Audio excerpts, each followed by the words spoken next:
Assalamualaikum warahmatullahi wabarakatuh. Selamat sore teman-teman semua. Salam sejahtera untuk kita semua. Yang saya hormati Ibu dosen pengampu mata kuliah Komunikasi Bisnis, Ibu Siti Aisyah, dan yang saya banggakan teman-teman semua yang sudah meluangkan waktunya untuk menonton video informasi tentang bisnis yang akan saya berikan kepada teman-teman. Baiklah, terlebih dahulu saya akan perkenalkan diri kepada teman-teman karena mungkin hanya sebagian yang mengetahui saya ataupun teman sekampung saya. Nah, selanjutnya di sini saya akan perkenalkan diri. Perkenalkan, nama saya Rizky Wahdini dengan NIM 0506192026. Saya merupakan mahasiswi dari Universitas Islam Negeri Sumatera Utara, Fakultas Ekonomi dan Bisnis Islam, jurusan Manajemen. Baiklah, pada kesempatan kali ini saya akan memberikan informasi kepada teman-teman semua yang berjudul tentang kemudahan pertumbuhan bisnis.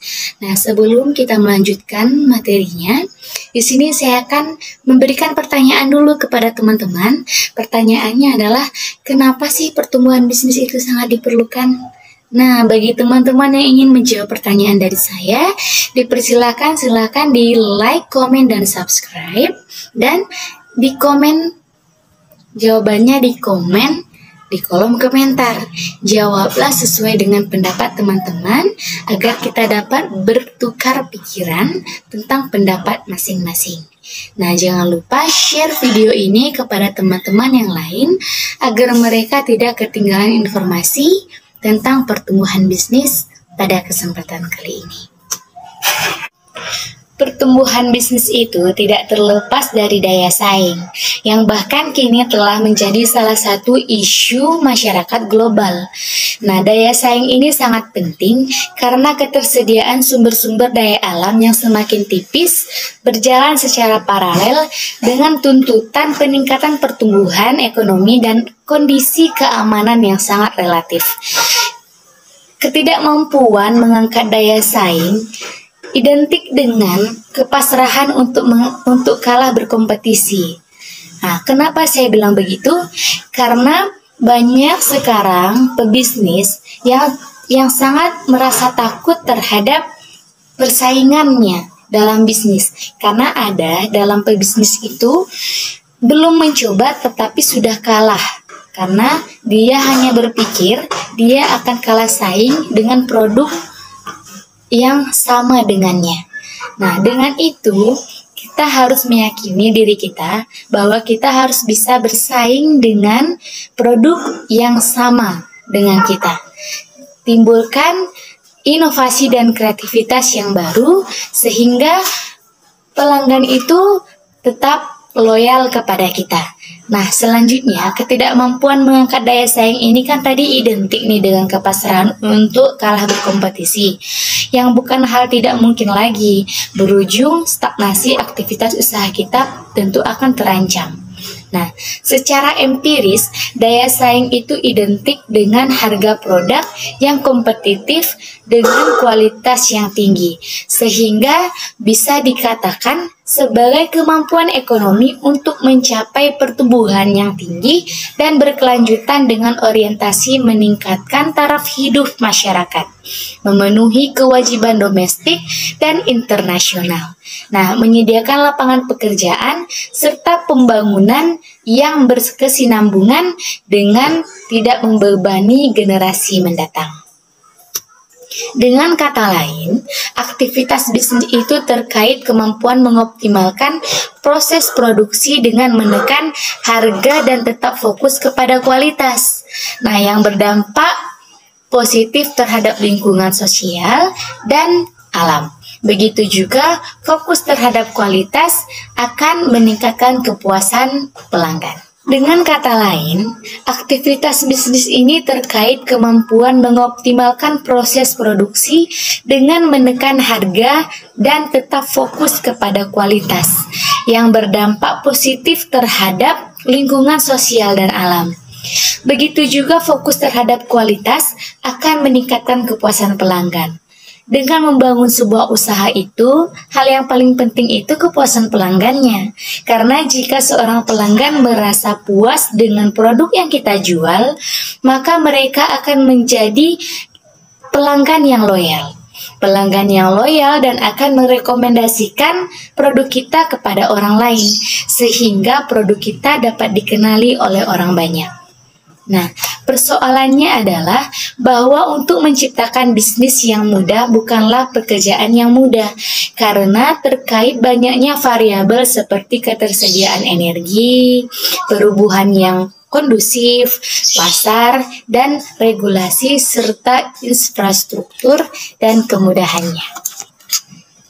Teman-teman di rumah yang sangat saya banggakan, kemudahan berbisnis di suatu negara atau suatu daerah itu umum terkait dengan suasana kehidupan yang memberikan ruang lahirnya inovasi dan kreativitas. Apalagi iklim persaingan saat ini bukan hanya ditentukan oleh kapital ataupun teknologi saja, tetapi dikendalikan oleh kreativitas atau inovasi yang relatif tak terbatas. Ruang untuk berekreasi atau berinovasi itu dibentuk oleh birokrasi, pemerintah, dan publik. Pemerintah antara lain berkewajiban menyediakan infrastruktur, regulasi, kemudahan perizinan, keamanan, serta jaminan distribusi. Begitu pula publik, termasuk pekerja, membantu memelihara suasana aman dan kepastian berusaha. Penyediaan ruang ini begitu penting karena pelaku usaha itu dituntut untuk memproduksi barang atau jasa secara optimal, sekaligus memberikan kontribusi terhadap pemerintah berupa pajak atau retribusi, serta sumbangan kepada masyarakat berupa lapangan kerja dan pertumbuhan ekonomi secara makro. Itu pula sebabnya kemudahan bisnis itu tidak hanya ditentukan oleh perangkat keras seperti regulasi atau infrastruktur, tetapi juga budaya masyarakat yang ikut serta menjamin kepastian, waktu, kualitas, serta biaya, serta juga tambahan jaminan keamanannya. Hal itu berarti bahwa kemudahan berbisnis itu terkait dengan perilaku sosial yang sejatinya berorientasi pada masa depan, profesional, dan cerdas pula. Dengan demikian, potensi konflik atau gangguan proses produksi dan distribusi bisa ditekan seminimal mungkin, sehingga kemudahan berbisnis itu identik dengan memberikan peluang yang lebih besar bagi pertumbuhan ekonomi. Nah, untuk itu saya berharap agar dengan saya memberikan informasi ini kepada teman-teman semua, maka teman-teman kita semua dapat menghasilkan pemikiran-pemikiran yang konstruktif terhadap penciptaan kemudahan berbisnis, terutama terkait peningkatan kapasitas dengan tetap memberikan dan memperhatikan kualitas dan daya saing produknya. Nah, saya yakin dengan informasi yang saya berikan ini, maka kita akan tetap menetapkan gagasan yang berkembang dalam forum ini akan bersinergi dengan program dan kebijakan yang telah digulirkan pemerintah, khususnya terkait pengembangan ekonomi kreatif yang terbukti mampu menyerap banyaknya tenaga kerja yang cenderung ramah lingkungan. Akhirnya saya mengucapkan terima kasih kepada teman-teman yang sudah meluangkan waktunya untuk mendengarkan saya.